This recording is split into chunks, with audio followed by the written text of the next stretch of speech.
अवाजी समातुन ताईं radio voice of Sindh London.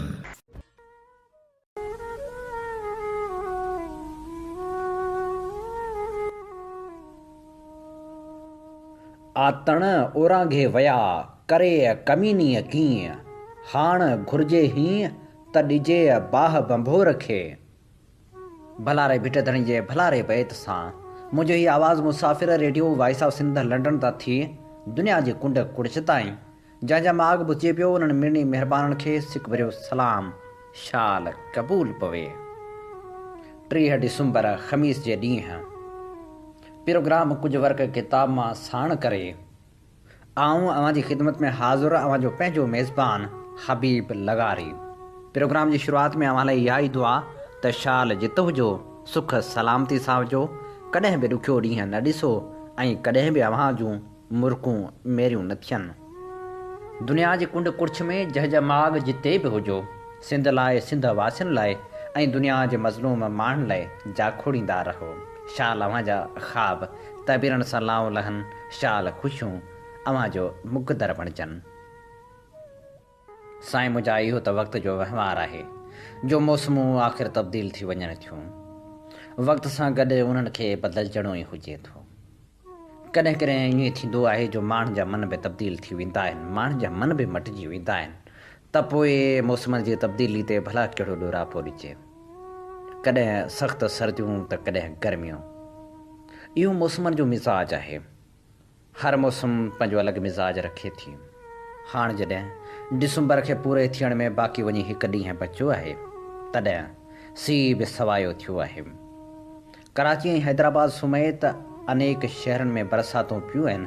बरसाति बाद सीउ बि वधी वियो आहे, पर उन्हनि माण्हुनि जी हालत अलाए कहिड़ी हूंदी जिन वटि को अझो बि न आहे, जिन वटि लटो बि न आहे। मुर्शद लतीफ़ अहिड़ी कैफ़ियत बयानु कंदे लिखियो हो, उत्तर ॾिनी ओ त न मूं सवड़ न घबरो, चारे चुनी पोइ त मूं रेड़ींदे राति वई।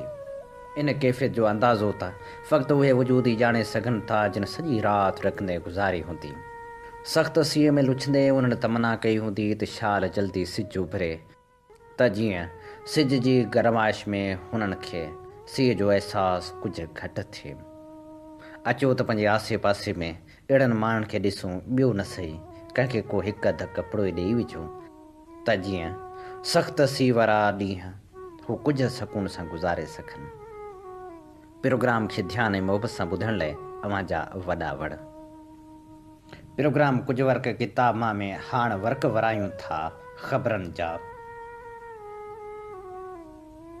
नेपरा नवंबर जे फेवल प्राइस एडजस्टमेंट जी दरख़्वास्त ॿुधणी मुकमल करे वरिती। फ़ी यूनिट बिजली ₹4.33 ताईं महांगी थी सघे थी। हतमी फ़ैसिलो बाद में ईंदो। जॾहिं त चेयरमैन नेपरा तौसीफ़ एच फारूकी बि पंहिंजो बिजली जो बिल ॾिसी हैरान थी वियो। हुन चयो, बिजली जो बिल ॾिठुमि त दंग रहिजी वियसि। चक भर सां MPA मीर आबिद सुंदराणी जे स्क्वाड जी गाॾी जे टकर में मोटरसाइकिल सवार पिरसन औरत ऐं मासूम निगर फ़ौत थी विया। ॻोठ सादक जी वांड वेझो MPA मीर आबिद सुंदराणी जे स्क्वाड जी गाॾी जो मोटरसाइकिल सां टकर थी पियो, जंहिंजे नतीजे में 60 वरहनि जी रुकियत महर ऐं 2 वरहनि जो मोहम्मद वरियल थॾे ते फ़ौत थी वियो, जॾहिं त हिकु नौजवान पिणु ज़ख़्मी थी पियो। सिंध ज़रई यूनिवर्सिटी जे फ़ीअनि में गाटे टोड़ वाद ख़िलाफ़ एहतिजाजी मुज़ाहिरा कया विया। हैदराबाद में सिंध प्रोग्रेसिव फेडरेशन जे सॾ ते प्रेस क्लब आॾो एहतिजाजी मुज़ाहिरो कयो वियो। बदीन में शागिर्द अॻवाननि एहतिजाज कयो।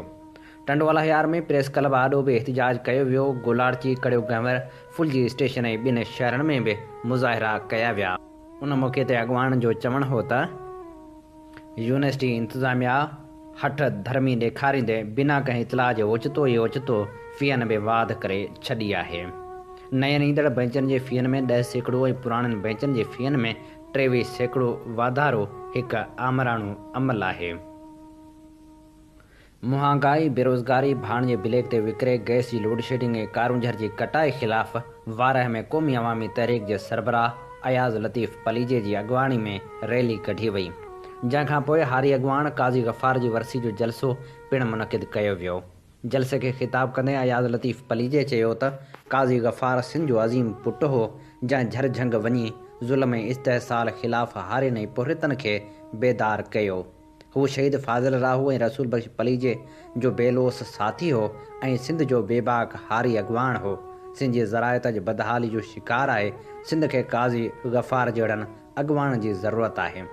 असीं काज़ी गफ़ार जे रस्ते ते हली सिंध सां ज़ुल्म ख़िलाफ़ शहर शहर वञी माण्हू बेदार करे ज़ुल्म ऐं इस्तहसाल ख़िलाफ़ आवाज़ बुलंद करे रहिया आहियूं। अयाज़ लतीफ़ पलीजे जो चवणु हो त 18वीं तरमीम सूबनि लाइ हिकु ख़्वाब हो। गवर्नमेंट ऑफ इंडिया एक्ट खां पोइ उन्हनि जी ख़्वाहिश हुई त असांखे सूबाई ख़ुदि मुख़्तियारी मिलंदी। सिंध जा माण्हू पंहिंजे सूबाई वसीलनि जा मालिक थींदा। सिंधी माण्हुनि पंहिंजे सूबाई ख़ुदि मुख़्तियारी लाइ पंहिंजूं जानूं अर्पियूं ऐं जदोजहद कई। उन खां पोइ 18वीं तरमीम थी पाण ख़ुशि थियासीं त पाण खे सूबाई ख़ुदि मुख़्तियारी मिलंदी। पीपल्स पार्टी सम्झो त 18वीं तरमीम ज़रिए बिना कंहिं मुदाख़लत जे खाइण ऐं मौज करण जो मौक़ो मिलंदो। तरमीम खां पोइ 70% खाई सघंदासीं ऐं पुछा कंदड़ केरु कोन हूंदो।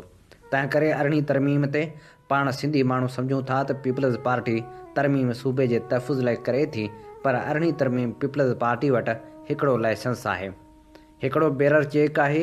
वञी सिंध जा वसीला लुटियो ऐं लिखी ॾेई छॾियो। जेकॾहिं को एतिराज़ करे त चओ बाबा 18वीं तरमीम आहे। सिंध तालीम इरीगेशन में ॾिसो की तबाही कई अथनि। तंहिं करे सिंध जे माण्हुनि खे 18वीं तरमीम सूबाई ख़ुदि मुख़्तियारी त खपे, पर उहा खपे सिंध जे माण्हुनि लाइ, वज़ीरनि लाइ न।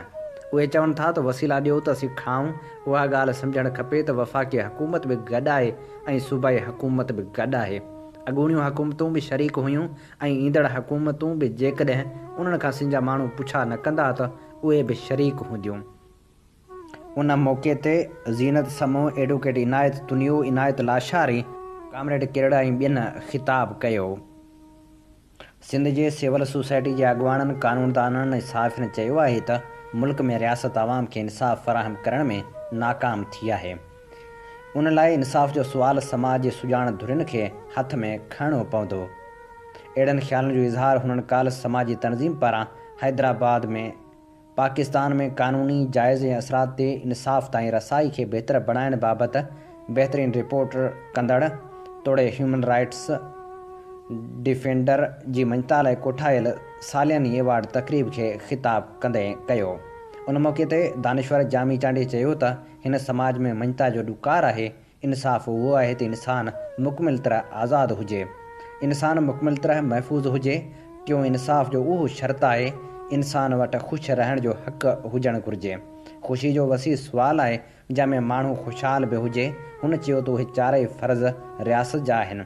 इंसाफ़ रियासत सां लाॻापियलु आहे। रियासत हर तालुक़ खां इनकार कयो बीठी आहे। हुन चयो त लाॾाऊ क़बीलनि वटि रियासत कॾहिं न वई आहे, उहे रियासत खां सवाइ जीअनि था।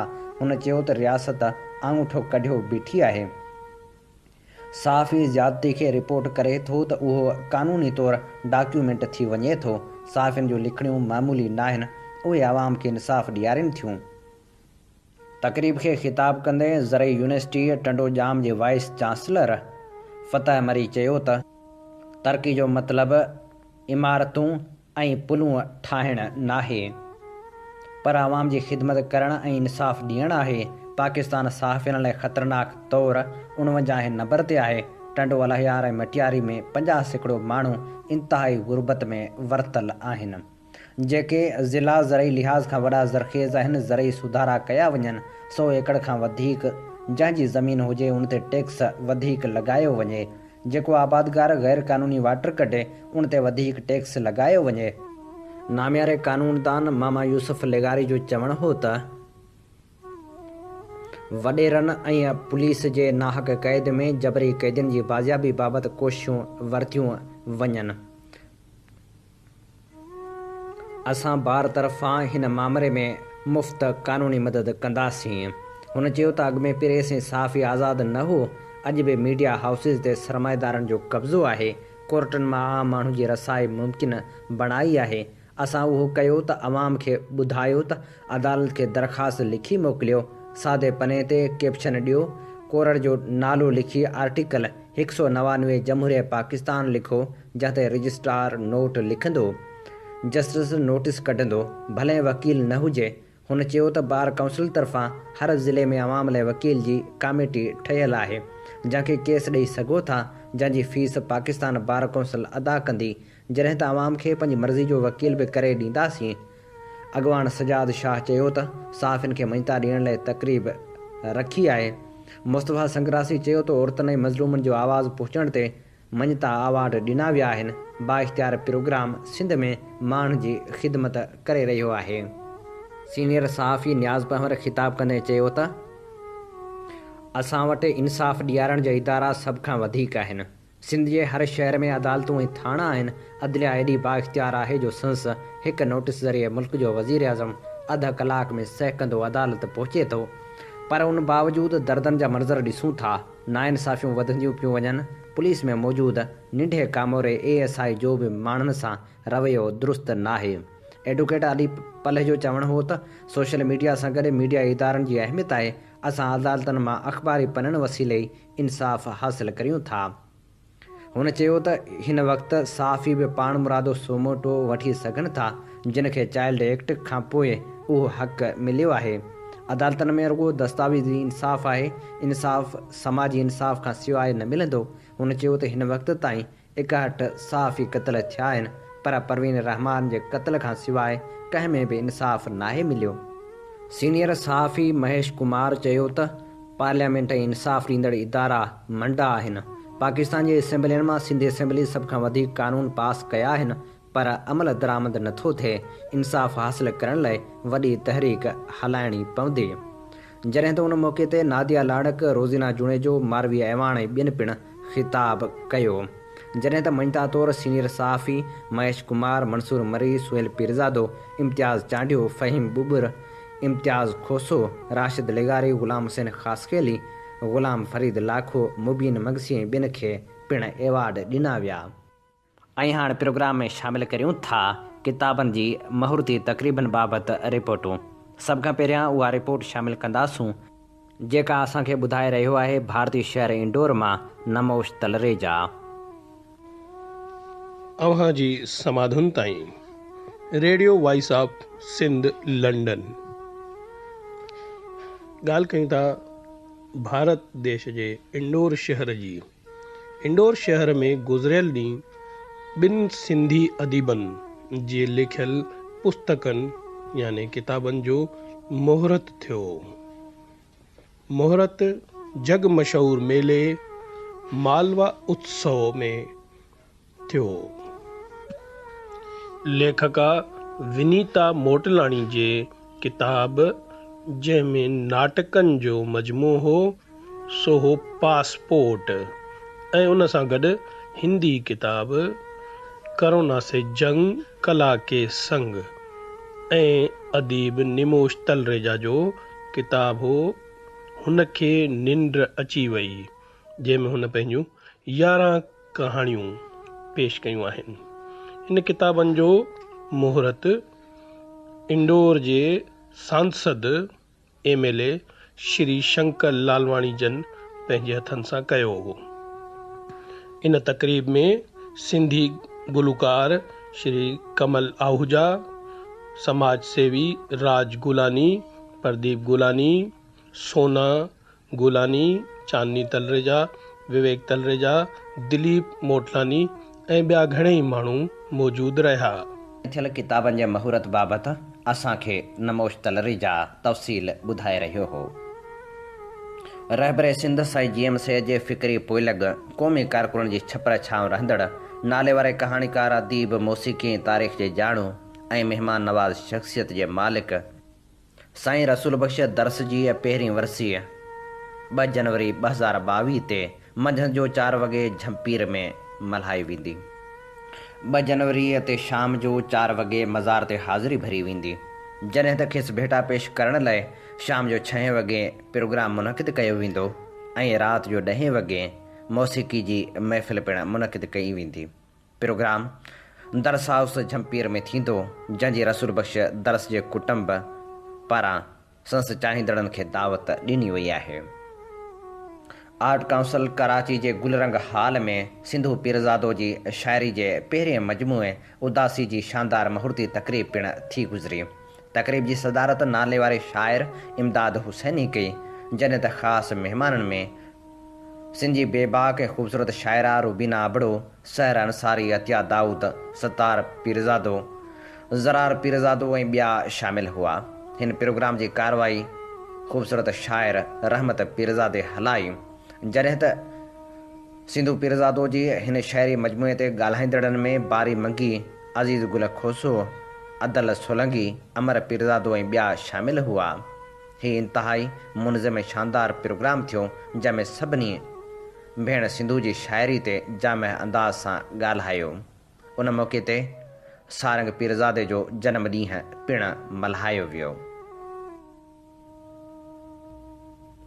ओबावड़े भरिसां खंबड़ा थाणे जी हद में जवाबदार 11 इल्ज़ाम हेठि पंहिंजी ज़ाल खे क़त्ल करे छॾियो। ॻोठ सवाली मज़ारी में 11 इल्ज़ाम हेठि जवाबदार कादर बख़्श मज़ारी गोलियूं हणी पंहिंजी घरवारी शाइना मज़ारी खे क़त्ल करे छॾियो, जॾहिं त जवाबदार वाक़े बाद फ़रार थी वियो। दादू शहर में शमन मला जे होटल ते खीर विकिरो करण लाइ आयल 15 वरनि जे नीगर नज़ीर पुट ख़ादम चांडियो खे नामालूम जवाबदार अगवा करे खणी विया। जॾहिं त पुलिस जो चवणु आहे त नीगर जे अगवा बाबति का बि मालूमात नाहे। ॿिए तरफ़ नीगर जे वालिद ॿुधायो आहे त अगवा बाबति रिपोर्ट दाख़िल करण खां पुलिस इनकार करे रही आहे। हुन चयो त ग़रीब पोहरियत आहियां, खीर विकिरो करे घर जो गाॾो हलाईंदो आहियां, कंहिं सां बि दुश्मनी नाहे। पुट खे हथियार बंद खणी विया आहिनि। खंबे गुम कयल शागिर्द अॻवान ज़ाकिर सहतो जो अञा ताईं पतो पइजी नाहे सघियो। नवाबशाह में कुमप्रस्त अॻवाननि 136 ॾींहं बि प्रेस क्लब ॿाहिरां बुख हड़ताल जारी रखी। नवाबशाह प्रेस क्लब ॿाहिरां कुमप्रस्त अॻवाननि सरफराज़ मेमण, हसन कलहोड़ो, राशिद चांडियो, फराज़ अब्बासी, खंबे गुम कयल ज़ाकिर सहतो जे भाउ राजा सहतो ऐं ॿिनि जी अॻवानी में 136 ॾींहं बि शागिर्द अॻवान ज़ाकिर सहतो खे कराची मां खंबे गुम करण वारे अमल ख़िलाफ़ बुख हड़ताल कई वई। उन मौक़े ते अॻवान चयो त ज़ाकिर सहतो मुल्क जे इदारनि हथां खंबे गुम कयो वियो आहे। 4 महीननि खां वधीक अरसो गुज़रण बावजूदि ऐं आला अदलिया तरफ़ां नोटिस वठण खां पोइ बि खंबे गुम कयल माण्हुनि सां गॾोगॾु ज़ाकिर सहतो जी अञा ताईं का बि ख़बर नाहे पइजी सघी। हुननि चयो त सिंध धरती जे वारसनि खे सरेआम गोलियूं हणी बेरहमी सां क़त्ल ऐं गभरू नौजवाननि खे राह जे उदायन में खंबे लापता करण जहिड़नि वाक़िअनि जो नोटिस वरितो वञे। सिंझोरे भरिसां यूसी 30 जमड़ाहू में दिम वाह ते वेठल औरत पठाणी भील जो लाश हथ आयो। इतला ते पुलिस पहुची वई, जंहिं लाश खणाए तालके अस्पताल आंदो, जितां पोस्टमार्टम बाद वारसनि हवाले कयो वियो। ॿिए तरफ़ पुलिस वाक़े जी जांच शुरू करे छॾी आहे ऐं वारसनि खां तफ़सील पिणु वरिता विया आहिनि।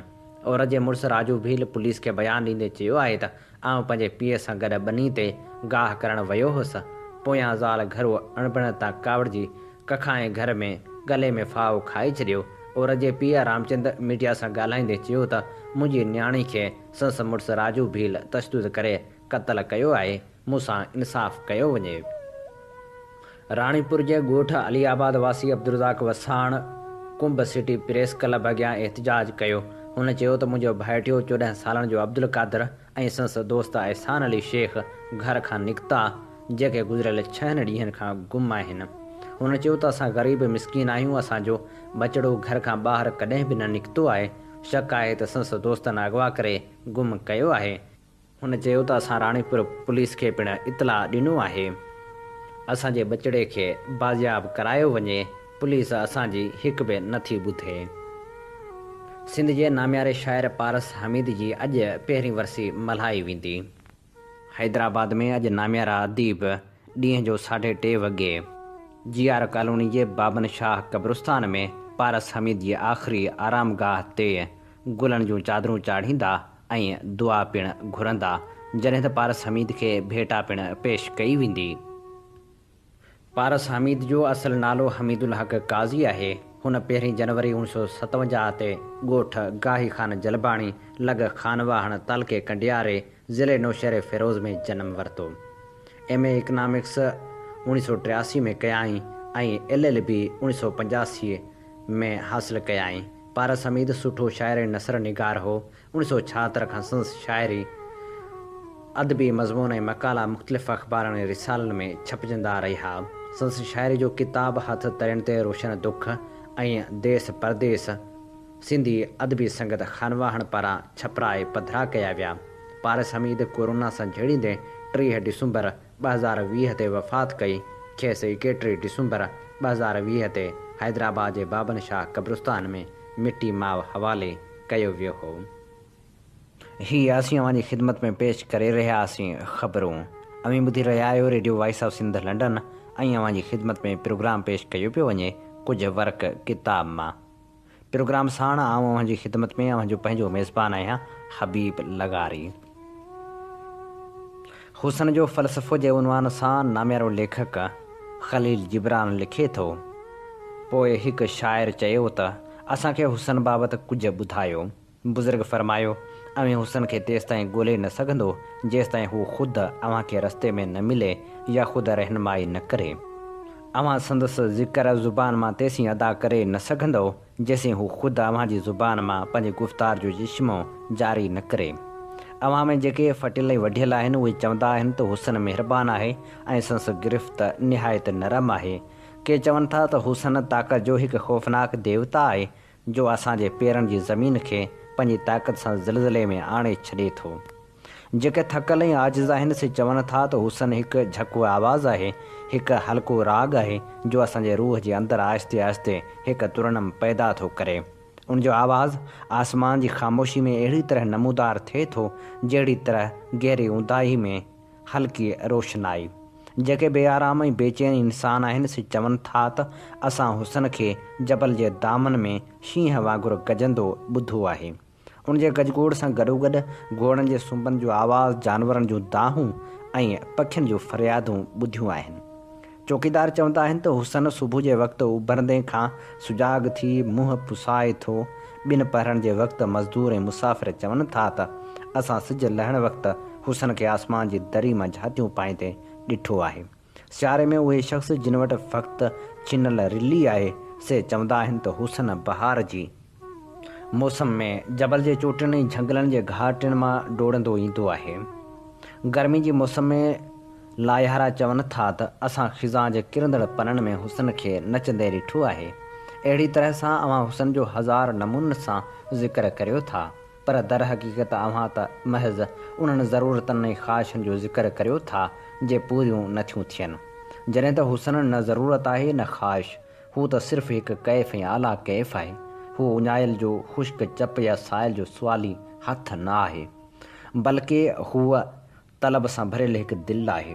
हू हिकु खुमारियल ऐं मस्तु रूह आहे। हू कंहिं मंदर जी मूर्ति न आहे जंहिंखे अव्हीं ॾिसी सघो या को मिठो राग न आहे जंहिंखे ॿुधी सघो, बल्कि हू त तस्वर जो नक्शा आहे जंहिंखे तव्हां अखियूं बंदि करे पोइ ॾिसी सघो था। ए इंसानो, हुसन हयात आहे ऐं अव्हां उनजा आईना आहियो। हू अब्दाल आबाद आहे जो हमेशह पंहिंजो अक्स हयाती जे आईने में ॾिसंदो रहे थो। हीअ असीं अव्हांजी ख़िदमत में पेश करे रहिया हुआसीं ख़लील जिब्रान जी लिखणी, जंहिंजो उनवान हो हुसन जो फ़लसफ़ो।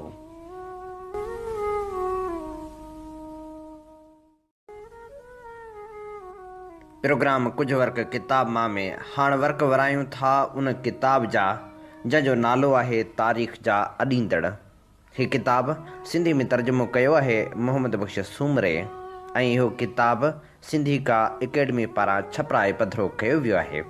हिन किताब मां असीं जंहिं हस्ती जो तारुफ़ पेश करे रहिया आहियूं उनजो नालो आहे चंद्रगुप्त मौर्य। चंद्रगुप्त मौर्य जे बिण बुनियाद ऐं अवाइली ज़िंदगी ते पर्दो पियल आहे। हिकिड़ी ॾंद कथा ॿुधाए थी त हू कंहिं बादशाह जो नाजाइज़ पुटु हो ऐं टीअं ॾंद कथा में आयल आहे त हू हिकु भाड़े तो सिपाही हो, पर संसि ज़िंदगी जे पोएं हिसे बाबति काफ़ी ॼाण मिले थी। जंहिं मुताबिक़ चंद्रगुप्त मुग़ल जी बादशाही ते कब्ज़ो कयो जेका विच ओभर हिंदुस्तान में हुई ऐं उनखे वधाए क़दीम हिंदुस्तान जे सभ खां वधीक वसी ऐं अज़ीम तरीन शहनशाही में बदिलाए छॾियो ऐं हुन मौर्य घराणे जो पायो विधो। पुराणे ज़माने में ॿुध धर्म ऐं जीनमत जा बानी मुगंद यानी रियासत में रहंदा हुआ जेका हिकु आर्याई बादशाहत हुई। निंदा ख़ानदान जे हिकु माण्हू असली हुकुमराननि खे रेटे अटकल 323 काफ़ मीम में आर्यान ते कब्ज़ो कयो। निदा ऐं संस पुट जेतोणीकि क़ाबिल हुक्मरान हुआ पर साॻे वक़्तु ज़ालिम बि हुआ। हुननि रियाया ते ॻरा महसूल मड़े तमामु वॾो ख़ज़ानो हथु कयो हो ऐं उन ख़ज़ाने जे ज़ोर ते हिकु वॾो लश्कर तयारु कयो हुआ।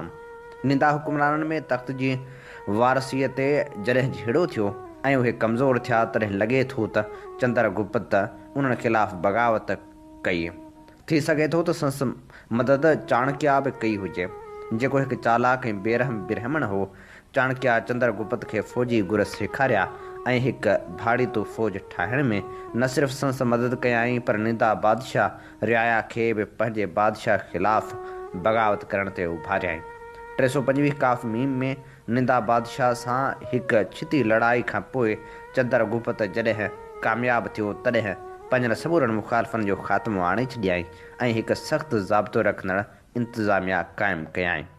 जॾहिं हुन ईरान जे दारा जे घणनि तरीक़नि जी पैरवी कई। उत्तर ओलह हिंदुस्तान जी फतह खां पोइ थोरे ई अरसे में सिकंदर आज़म वफ़ात करे वियो, जंहिं करे चंद्रगुप्त खे पंहिंजी बादशाही खे शहनशाहियत में बदिलाइण जो वझ मिली वियो। सिकंदर हिंदुस्तान में पंहिंजा नुमाइंदा छॾे वियो हो, पर उहे पंहिंजे अॻुवाण जी मौत खां पोइ मुल्क छॾे हलिया विया ऐं उन छॾियल मुल्क ते चंद्रगुप्त कब्ज़ो करे वरितो। बाद में सिकंदर जे जनरल सेल्यूकस नाले हिकु जनरल, जेको सिकंदर जी शहनशाह जे उभरंदे भाङे जो हाकिम हो, त हिंदुस्तानी इलाइक़ा वापसि वठण जी कोशिशि कई, पर चंद्रगुप्त साणुसि जंग करे खेसि वापसि धिके छॾियो ऐं खेसि अमन मुआदे करण ते मजबूर कयाईं। उन अमन मुआदे ते 303 काफ़ मीम में सहियूं थियूं।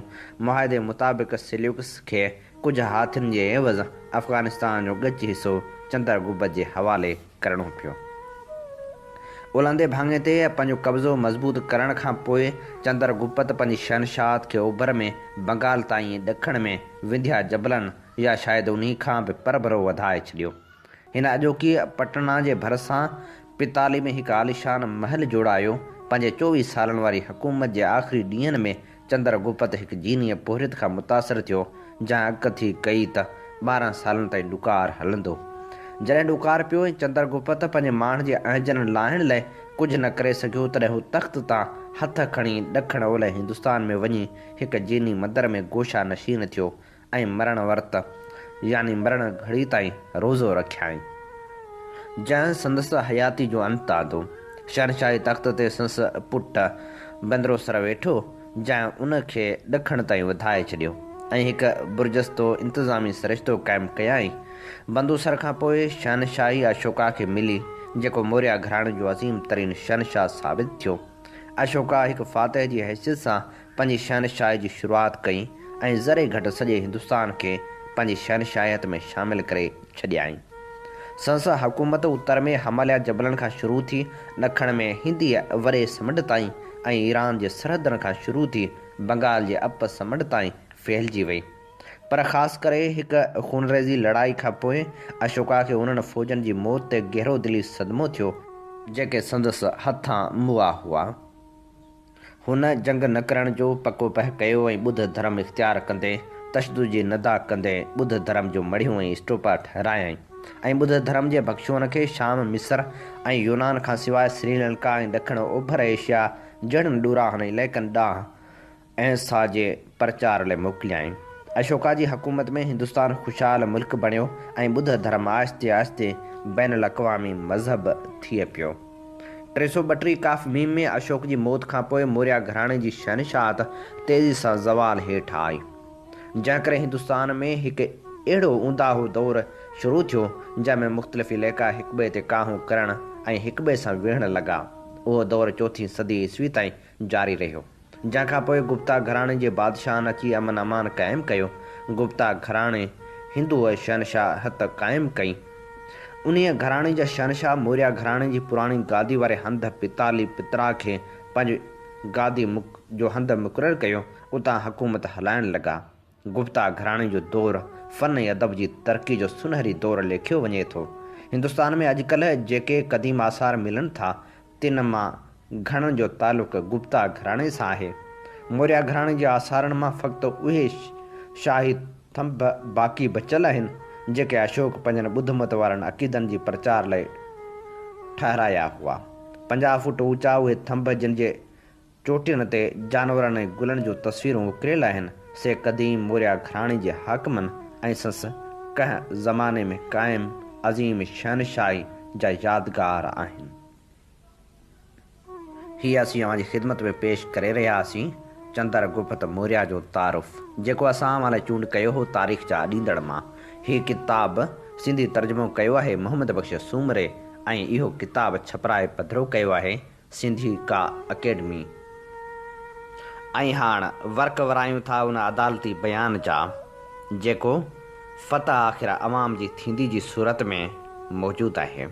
जी हा, नाम्यारे पोरित अॻवान कामरेड जाम साकी जे किताब फ़तह आख़िर अवाम जी थींदी मां अवां जी ख़िदमत में पेश करियूं था 15वीं क़िस्त।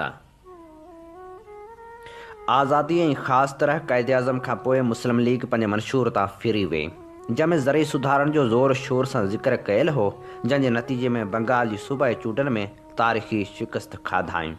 मुस्लिम लीग जे पंहिंजे मंशूर तां फिरण ऐं ॿियनि रुजत पसंद जमायतनि लाइ रस्तो साफ़ करणु सियासी सरगर्मियुनि ते मुसलसल बंदिश मुल्क में अहिड़ो माहौल पैदा कयो जो जमायत उलमाए पाकिस्तान जहिड़ियूं मुस्लिम लीग खां बि वधीक रुजत पसंद जमायतूं पैदा थी वियूं। मुस्लिम लीग सरमाएदारनि जी अहिड़ी जमायत हुई जेका समूरनि मुस्लमाननि जी ख़ैर ख़्वाह हुअण जी हाम हणंदी हुई, पर जमायत उलमाए पाकिस्तान जहिड़ियुनि कटर जमायतनि जो इस्लाम त सियासी बि कोन्हे, छाकाणि त उहे जागीरदाराना क़बाइली दौर जे मुदे ख़ारिज तबक़नि जी नुमाइंदगी करे रहियूं आहिनि। मुस्लिम लीग बि तरक़ी करण बदिरां तनज़ुल तरफ़ वेई आहे। मुस्लिम लीग जेका कॾहिं रोशन ख़्याल मुस्लमान जी जमायत हुई जंहिंजो कॾहिं क़ाइद आज़म बि सदर हो, उहा हाणे उते वञी पहुती आहे जो उहा हिन सरकार जो हिसो आहे। अयूब हुकूमत जा अवाम अहिड़े वक़्तु तख़्ता कढी छॾिया जॾहिं उहा पंहिंजो 10 सालो जश्न मल्हाए रही हुई। माण्हुनि हुन जे इक़्तिदार ऐं ॾाढ हॾो कंधु झुकाइण खां इनकार करे छॾियो ऐं अयूब कुतो हाय हाय जा नारा हणण लॻा। हू गोलमेज़ कॉन्फ्रेंस घुराइण ते मजबूर थी वियो, पर जनरलनि जे टोले हिकु दफ़ो वरी हथ चुरांद कंदे कुर्सी ते कब्ज़ो करे नई मार्शल लॻाई। यहया ख़ान खे उनजो चीफ मार्शल एडमिनिस्ट्रेटर मुक़ररु कयो वियो ऐं समूरनि सियासी पार्टियुनि ते पाबंदी विधी वई, पर हुन टोले खे बि अवाम जे दबाव करे बुनियादी जमहूरियत जे सरिश्ते खे ख़तमु करण ऐं हिकु माण्हू हिकु वोट जे बुनियाद ते इलेक्शन जो ऐलान करणो पियो। जल्दी खेसि वन यूनिट खे तोड़े उन वक़्त वारे मग़रबी पाकिस्तान जे सूबनि खे बि बहाल करणो पियो। यहया ख़ान आम चूंडूं त करायूं, पर इक़्तिदार अवाम जे चूंडियल नुमाइंदनि जे हवाले करण खां पिड़ कढी बीठो। अयूब ख़ान मुल्क खे पोइते धिकी 1919 ताईं वठी वियो हो, जॾहिं मकानी हुकूमत हिंदुस्तान जे हथ में हूंदी हुई, पर सूबाई ऐं मरकज़ी हुकूमतूं अंग्रेज़ जे कब्ज़े में हुयूं। यहया ख़ान उनखां कुझु अॻिते वधी 1935 ताईं अचण लाइ तयारु थियो ऐं अवाम जे चूंडियल नुमाइंदनि खे ॿिटे सिरिश्ते जी आछ कयाई, जंहिं मूजिबि के खाता त अवाम जे चूंडियल नुमाइंदनि जे हवाले करणा हुआ, पर मुखिया खाता वरी बि रुॻो जनरलनि जे टोले ऐं संदन अमरीकी आकाउनि वटि रहणा हुआ। अवाम जे चूंडियल नुमाइंदनि खे नीच नवाइण में नाकाम थियण खां पोइ यहया ख़ान सॼे मुल्क ते हमिलो तेज़ करे छॾियो ऐं ख़ासि तरह अॻूणे मशरक़ी पाकिस्तान में क़त्लेआम शुरू कराए ॾिनाई, पर हक़ीक़ी जंग पाकिस्तान जे अवाम ऐं उन फ़ौजी टोले विच में हुई जंहिंखे पोइ सुप्रीम कोर्ट गासिब ठहिरायो हो। पार्टी जे फ़ैसिले ते अमल कंदे मूं पाकिस्तान जो पहिरियों सियासतदान हुजण जो एज़ाज़ हासिलु कयो जंहिं हुन क़त्लेआम जी मुखालफ़त कई हुई। मूं क़त्लेआम शुरू थियण जे ॿिए ॾींहुं यानी 26 मार्च 1971 ते ई अपील जारी कई हुई। उन अपील में चयो हुउमि त पाकिस्तान जो मसइलो सियासी आहे ऐं उहो हल बि सियासी तरह ई करे सघिजे थो। अपील में हिन एतिक़ाद जो इज़हार बि कयो हुउमि त पाकिस्तान जो जमहूरी ऐं पोरित अवाम नेठी जंग खटे वठंदो। मुंहिंजे हिन मौक़िफ़ जे करे वॾा फ़ौजी टोपला जहिड़ो कर मुंहिंजा अज़ली वेरी थी पिया हुआ, जेतोणीकि तारीख़ इन मामले में मुंहिंजे मौक़िफ़ खे सही साबित करे चुकी आहे ऐं अवाम यहया ऐं संस टोले खे मुंहुं तोड़ जवाबु ॾिनो हो। उन वक़्त वारे मकरूह फ़ौजी कार्रवाई ऐं यहया टोले जी सख़्त शिकस्त खेनि फ़िलहाल परदे पुठियां वञी पंहिंजे ॿिरनि में लिकी वञण ते मजबूर करे छॾियो। आर्ज़ी तरह ई सही जनरलनि जे टोले जे पासीरे थियण ऐं मुल्की मामरनि में उन्हनि जी टंग अॾाइण खां जिंद छुटण ते पाकिस्तान ऐं उनजो अवाम पंहिंजे फितरी रस्ते ते विख वधाइण शुरू कई। उहो फितरी रस्तो अमन ऐं तरक़ी जो रस्तो हो। शुमला मुआइदो जेको दर हक़ीक़त अखर ब अखर ताशकंद मुआइदे जहिड़ो ई हो, उन ते सहियूं कयूं वियो, जंहिं भारत सां पुरअमन ऐं दोस्ताणनि नातनि जो दरवाज़ो खोलियो। वाज़े रहे त अगरि जनरलनि जो टोलो ताशकंद मुआइदे खे नाकाम बणाइण में कामयाब थी चुको हो। पाकिस्तान सेंटो छॾे ॾिनो। सेंटो ऐं 1959 वारे ॿतरफ़े मुआइदे में पंहिंजे सरगरम शिरकत ख़तमु करे छॾी ऐं असांजो मुल्क ग़ैर जानिबदार मुल्कनि जी सिफ़ में शामिलु थी वियो। मुल्क में हक़ीक़ी न सही अंधामंडा ज़रई सुधारा कया विया। पाकिस्तानी बैंकनि कंपनियुनि ऐं हिकु हटी वारनि सेठनि जे कब्ज़े वारनि कारखाननि खे क़ौमी मिल्कियत में वरितो वियो। सनत जो क़ौमी मिल्कियत वारो हिसो वधायो वियो। तालीमी इदारनि खे क़ौमी मिल्कियत में वरितो वियो ऐं मैट्रिक ताईं तालीम मुफ़्त कई वई। स्टील मिल जी अॾावत तेज़ी सां मुकमिल थियण लॻी। मज़दूरनि खे हिकु हद ताईं रोज़गार जी ज़मानत ऐं ॿिया फ़ाइदा ॾिना विया।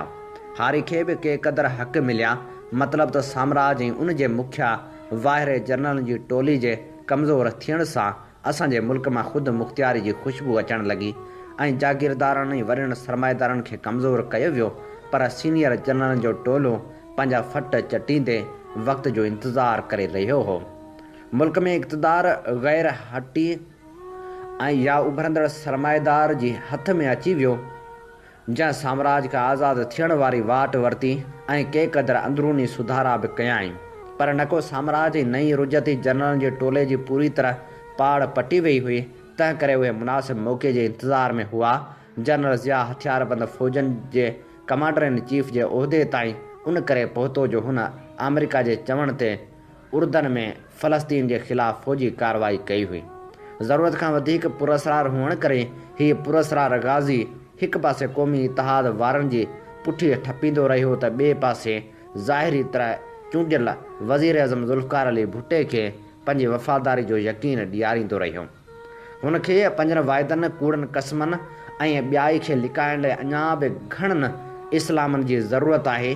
प्रोफेसर गफ़ूर हिकु बयान में इहो मञी चुको आहे त क़ौमी इतिहाद हुन पुरअसरार गाज़ी जे हथ जो बाज़ हो ऐं हुन जे अचण लाइ वाटूं निहारे रहियो हो। अयूब ख़ान वारे फ़ौजी टोले ते तबसरो कंदे जस्टिस कियानी चयो हो त मुसीबतूं कॾहिं बि अकेलियूं न ईंदियूं आहिनि, उहे दस्तनि में ईंदियूं आहिनि। ऐं हिते त सॼी फ़ौज जो मामिरो हो। ख़ैबर खां चटागांग ताईं सॼे मुल्क जा माण्हू उभा थी विया। तॾहिं हिन टोले खे उहा ॻाल्हि मस मग़ज़ में वेठी त जमहूरियत खे छॾण लाइ तयारु न आहे। यहया ख़ान कुर्सी खे चंबड़ियल रहियो, जेतोणीकि उनखे उन जी क़ीमत तौरु अधु मुल्क क़ुर्बान करणो पियो। ज़ियाउल हक़ खणी क़ौमी इतिहाद खे हुशकार कई त 1977 जे चूंडनि जे नतीजे खे वेरथ वञाइजे, जेके पीपल्स पार्टी खुलियो खुलायो खटे चुकी हुई। क़ौमी इतिहाद जा अॻुवान या त अहमक हुआ या त भाड़ेतू वूंडा हुआ जो उहा ॻाल्हि न सम्झी सघिया त अंग्रेज़नि जा तरबियत याफ़्ता जनरल कॾहिं बि चूंडूं कोन कराईंदा, पर मजबूर थी लवाए न सघिया। हुन पंहिंजे मुल्क जे फातह पुरअसरार गाज़ी खे वाशिंगटन वारे रेग गुइंग महरो थे सम्झे। ज़ाहिर आहे जेको उर्दन में फ़लस्तीनियन जो क़त्लेआम करण लाइ तयारु हुजे, जेको पंहिंजे मुल्क जे माण्हुनि खे फटकनि अज़ियत गाहनि फाई घाटनि जूं सुखड़ियूं ॾींदो हुजे, उन ते हू एतबार त करे ई था सघनि त हू अमेरिकी साम्राज सां नओं नातो ॻंढींदो। हुन ते हू भरोसो करे था सघनि त हूअ पंहिंजे मुल्क जे मुफ़ाद मथां साम्राजी मुफ़ादनि खे तरजीह ॾींदो। हुन ते उहो बि भरोसो करे था सघनि त हीअ हुननि लाइ पंहिंजे मुल्क जी सलामती ऐं क़ौमी वक़ार बि दाव ते लॻाइण लाइ तयारु आहे। हीअ असीं अव्हांजी ख़िदमत में पेश करे रहियासीं किताब फ़तह आख़िर आवाम जी थींदी जी 15वीं क़िस्त। अमी ॿुधी रहिया आहियो radio voice of Sindh London ऐं अव्हांजी ख़िदमत में प्रोग्राम पेश कयो पियो वञे कुझु वर्क किताब मां। हिन प्रोग्राम साण अव्हांजी ख़िदमत में हाज़ुर अव्हांजो पंहिंजो मेज़बान हबीब लगारी। अमी चङी तरह ॼाणो था त दुनिया जो पहिरियों Sindhi web radio radio voice of Sindh London ऐं voice of Sindh television Sindh जे तर्जमान वारो किरदारु अदा करे रहिया आहिनि, जितां सिंध में थींदड़ हर बेवाजिबी ऐं क़ौमी मसइलनि ते असीं आवाज़ उथारींदा आहियूं। इल्मु अदब सियासी समाजी ऐं सक़ाफ़ती सरगर्मियुनि खे अवली जे बुनियाद ते नशर कंदा आहियूं। पंहिंजे क़ौमी आवाज़ खे घर घर पहुचाइण में पंहिंजो क़ौमी किरदारु अदा करियो। 24 कलाक नशर थींदड़ हिननि क़ौमी इदारनि खे अवां जे साथ सहकार जी ज़रूरत आहे। अचो सुजाॻी जे हिन सफ़र में असां सां हमक़दम बणिजो त जीअं हीअ सफ़र अञा बि वधीक सघारो थी सघे। असांजा प्रोग्राम फेसबुक पेज ऐं यूट्यूब वसीले बि अवां जे समातनि ताईं पहुचंदा आहिनि। यूट्यूब या फेसबुक ते हींअर सर्च करियो radio voice of Sindh London. असांजा प्रोग्राम ॿुधो, उन सां गॾोगॾु उहे प्रोग्राम पंहिंजनि ॿियनि दोस्तनि ताईं पहुचायो त जीअं शऊर ऐं सुजाॻी जो सॾु घर घर ताईं पहुची सघे। प्रोग्राम में हाणे वर्क वरायूं था जग मशहूरु किताब सिंधु जूं सल्तनतूं जा ऐं अवां जी ख़िदमत में पेश करियूं था हिन किताब जी 49 क़िस्त। हीअ किताब नामियारी लेखका एलाइस अल्बेनिया जो लिखियलु आहे, जंहिंजो सिंधी तर्जुमो कयो आहे मुज़फ़र बुख़ारी। 10 किताबनि जा मंडलनि में लॻभॻि 1028 भॼन आहिनि, जिन में फितरत जी क़ुवत बाबति तफ़सील आहिनि। जदीद हिंदू मत में देवताउनि जी मौजूदगी तशबीही तौरु आहे, पर ऋग्वेद में उन्हनि खे हक़ीक़त वांगुरु पेश कयो वियो आहे। अग्नि यानी बाह, अदेती माना बाख, अंदर विज ऐं गोड़ ऐं सिंधु नदी पाणी ॿोॾ समुंड ऐं बरसाति लाइ इस्तेमालु कयो वञे थो। ऋग्वेद जी असल हक़ीक़त छा बि हुजे, पर उन में सिंधु नदी जो ज़िक्र ॾाढे दिलचस्प अंदाज़ में थियलु आहे। उहे भॼन ॼण त जाग्राफ़ी जो नक्शो आहिनि, जिन में सिंधु नदी में शामिलु थींदड़ दरियानि जो ज़िक्र आहे, जंहिंजे मुंड वटि ओभर में जमुना ऐं पंजाब वटि ओलह में अफ़गानिस्तान आहे। हुनखे माउ सां तशबीह ॾिनी वई आहे, जेका पंहिंजे बचन सां मिलण लाइ तेज़ रफ़्तारी सां अॻिते वधंदी रहे थी। सिंधु जे किनारे अॼु बि हेठि ॾिनल गीत झुंगारिया वञनि था। सिंधु ताक़त में ॿियनि सभिनी खां मथे आहे, चमकदार रोशन ऐं जलवनि सां भरपूर पाणी खणी मैदाननि में वहे थो। सिंधु खे वस में करे नथो सघिजे, तेज़ तरीन खां बि तेज़ आहे, ख़ूबसूरत घोड़े वांगुरु आहे, हुनजो निज़ारो दिलकश आहे। मैकस मोलर जो ख़्यालु आहे त अगाटनि माण्हुनि जे ज़हन में उहा पुख़्ती सोच मौजूदु हुई त दरिया तख़लीक़ ऐं तबाही जी ताक़त रखनि था। उहा सोच हर इलाइक़े जे माण्हुनि में मौजूदु हुई। संस्कृत जा केतिरा ई लफ़्ज़ आहिनि जेके यूरोपी ज़ुबाननि में बि थोरे मुख़्तलिफ़ शक्ल सां मौजूदु आहिनि, जीअं बाह जी देव अग्नि लातीनी ज़ुबान में अगन्स जे नाले सां मौजूदु आहे ऐं उनजी माना बि साॻी आहे। अहिड़ी तरह मींहुं वसाइण जो देवता इंदर कंहिं बि तरह गैर संस्कृति न आहे। हिन जी माना वॾो तेज़ फ़ातह या माण्हू आहे। उन बाबति मैकस मोलर लिखे थो, इंदर मींहुं वसाइण जो देवता आहे ऐं ॾिठो वञे त उहो लफ़्ज़ इंडू मां निकितल नज़र अचे थो, जंहिंजो मतिलबु मींहं जो फुड़ो आहे। उन जे बिना कंहिं तनक़ीद जे तस्दीक बि मुमकिन आहे। वेदक शाइरनि जे नज़र में इंदर ऐं इंडू खे हिक ॿिए खां धार करे नथो सघिजे। जेकॾहिं उहो मञियो वञे त इंदर जो बुनियादु इंडू आहे, त पोइ उनखे बि रद्द नथो करे सघिजे त उनजो तालुक़ु कंहिं न कंहिं तरह इंडस सां आहे। उहा नदी बुनियादी तौरु देवताउनि जहिड़ी ताक़त रखंदड़ सम्झी वेंदी हुई। इंदर जो पाणी ते बि ज़ाब्तो आहे। उहो पाणियुनि खे आज़ादु करे थो, चश्मनि जी शक्ल में तेज़ वहकरनि ते ज़ाब्तो रखे थो त जीअं माण्हू उन्हनि मां उकरी पार पवनि। पाणी इंदर जो ख़ासि सोम रस या मद आहे। इंदर सिंधु नदी खे पाणी सां किनारे ताईं भरे छॾे थो त जीअं ज़मीन खे ज़रखेज़ बणाए ऐं माण्हुनि ऐं माल जो सुख थिए। हिक भॼन में चयो वियो आहे त तूं ॿोॾ जी देवी आहीं, तूं मिड़नी जी माउ आहीं, सभिनी जो रूप आहिनि। तो असांखे पाणी ॾियण जो वाइदो कयो आहे त जीअं असीं सिहतमंद रहूं ऐं असांजा ॾुख दूरि थियनि। सिंधु नदी खे दौलत जो उहिञाण चवनि था। सिंधु जो रस्तो सोन तां गुज़रे थो। दौलत जो ॿियो नालो सिंधु नदी आहे। सिंधु घोड़नि जे लिहाज़ खां अमीर आहे, गाॾियुनि जे लिहाज़ खां अमीर आहे, लिबास जे लिहाज़ खां अमीर आहे, सोने ज़ेवरनि जे लिहाज़ खां अमीर आहे, बहितरीनु आहे, ख़ुराक जे लिहाज़ खां अमीर आहे, उन जे लिहाज़ खां अमीर आहे। हीअ अहिड़ो दरिया आहे जेको माखी जा गुल ओढे वहे थो। संस्कृत जा माहिर हैरत सां निशानदही कनि था त ऋग्वेद सॼो सारो पंजाब मुतलिक़ आहे, ख़ासि तौरु उहो जेको अॼु ओभर अफ़गानिस्तान ऐं पाकिस्तान जे ख़ैबर पख्तूनख्वा वारो इलाइक़ो सॾिजे थो। ऋग्वेद सिंध ऐं हिंदुस्तान खां बिल्कुलु अणॼाण नज़र अचे थो। हुन में ओभर जे नदियुनि जो ज़िक्र घटि आहे। आङणे ते ॻणण जेतिरो रुॻो जमुना जो ज़िक्र आहे, जेका अॼुकल्ह दहली वटां वहे थी। गंगा जो ज़िक्र बि रुॻो ॿ भेरा मिले थो। सरस्वती जेका 1000 काफ़ मीम में सुकी वई, उन जो ज़िक्र आख़िर में रुॻो रस्मी तौरु कयो वियो आहे। हिंदू उहो चवण ते मजबूर आहिनि त ऋग्वेद जो मर्कज़ पाकिस्तान आहे। संस्कृत जे अदब मां इहा ख़बर पवे थी त ऋग्वेद लिखंदड़नि ऐं उनजी मालिकी कंदड़नि पोइ गंगा जे मैदाननि जो रुख़ कयो।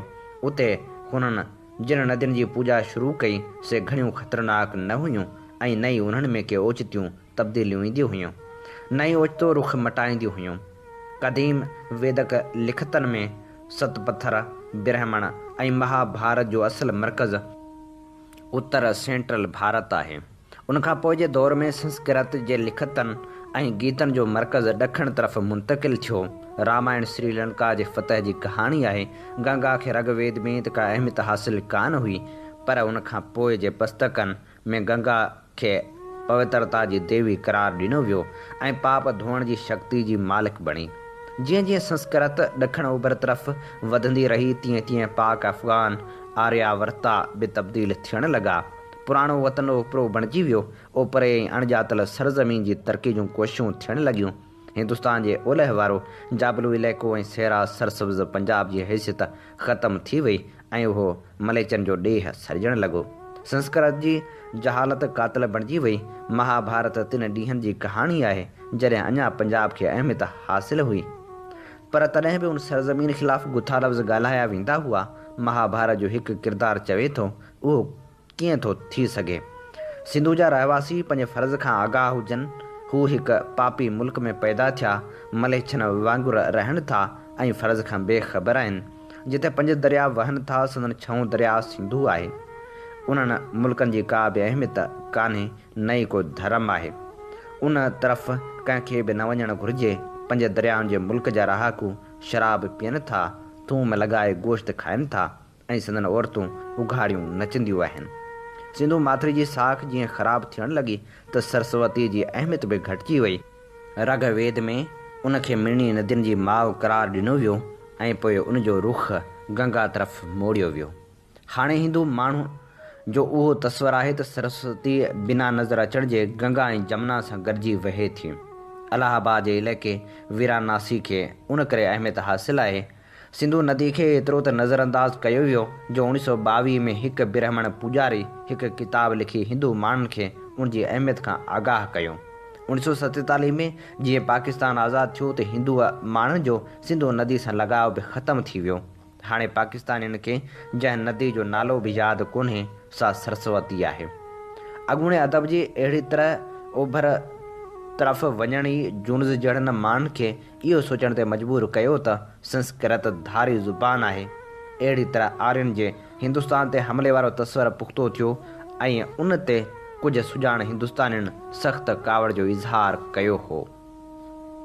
हिन वक़्तु हिंदुस्तान में इहा सोच सगारी थी रही आहे त आर्यन हमिलो न कयो हो, पर उत्तर ओलह भारत खां माण्हुनि जी वॾे तइदाद में लॾपलाण थी हुई ऐं उहा लॾपलाण 2 सदी क़बल मसीह धारे थी हुई। भारतीय जनता पार्टी जिन ॾींहंनि में इक़्तिदार में हुई त हुननि पार्लियामेंट में उहा तरदीद कई हुई त आर्या धारिया हुआ ऐं हुननि भारत ते हमिलो कयो हो। हुननि ज़ोर भरियो हो त दरसी किताबनि में शामिल अहिड़ो मवाद ख़तमु कयो वञे। पाकिस्तान में बहरहाल सोच उनखां मुख़्तलिफ़ आहे। हिते आर्यन जे हमले खे दुरुस्त सम्झो वञे थो ऐं अहिड़ी सोच जी पुख़्ते थियण जा कुझु ॿिया कारण आहिनि। पाकिस्तानी मुस्लमान जा लाॻापा अरबन ऐं ईरानियुनि सां वधीक आहिनि। उन जी भेट में भारत ॾांहुं लाड़ो घटि आहे। उन करे आर्यन खे हिंदुस्तानियुनि खां वधीक मुहज़ब सम्झो वञे थो। साल 2003 खां सिंधु नदी में शामिल थींदड़ दरियाउनि जे किनारनि भरिसां क़बरनि जी खोटाई थी रही आहे ऐं जिन मां शायदियूं मिलियूं आहिनि त उहे आर्यन जूं क़बरूं आहिनि।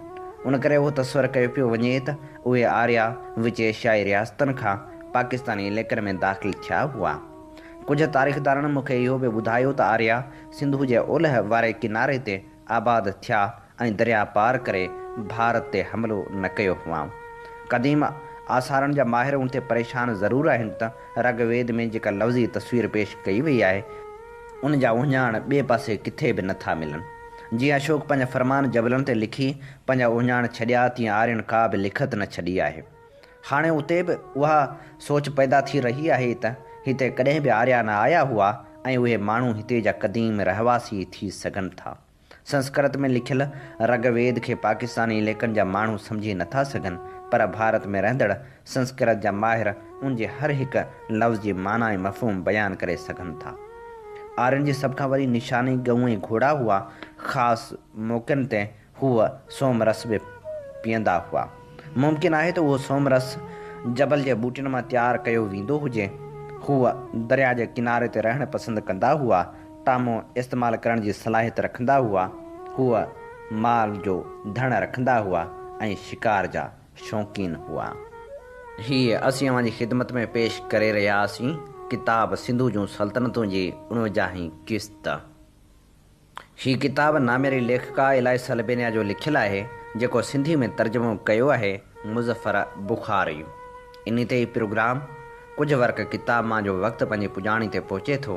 पंहिंजे मेज़बान हबीब लगारी खे इन साॻी दुआ सां ॾींदा इजाज़त।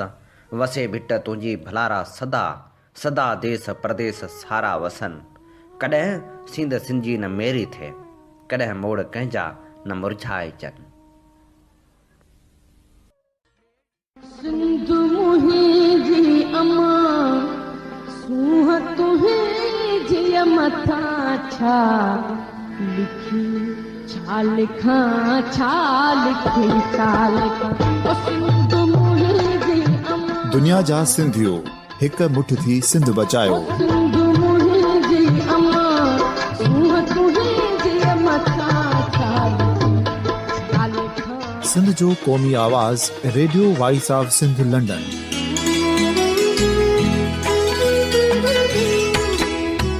Radio voice of Sindh London पंहिंजी नशरियात में सिंध जी सियासत, समाज, इक़्तिसादियात, तारीख़, क़ौमी उमंगुनि ऐं अख़लाक़ियात मुतलिक़ सिंध जी हक़ीक़ी तर्जुमानी कंदे प्रोग्रामनि खे असराइतो बणाइण लाइ सिंध जे घण घुरनि ऐं धरतीअ सां प्यार कंदड़ अदीबनि, दानिश्वरनि, सहाफ़ियुनि, उस्तादनि, वकीलनि ऐं हर तबिके जे मान वारनि सजणनि खे सिंध में शऊरी इनकलाब लाइ सहकार जो सॾु ॾियूं था। अचो त गॾिजी सूफ़ियुनि ऐं संतनि वारी सिंध जो ओज हिकु मुठ थी वरी वापसि आणण वारे सफ़र जा साथारी बणिजऊं।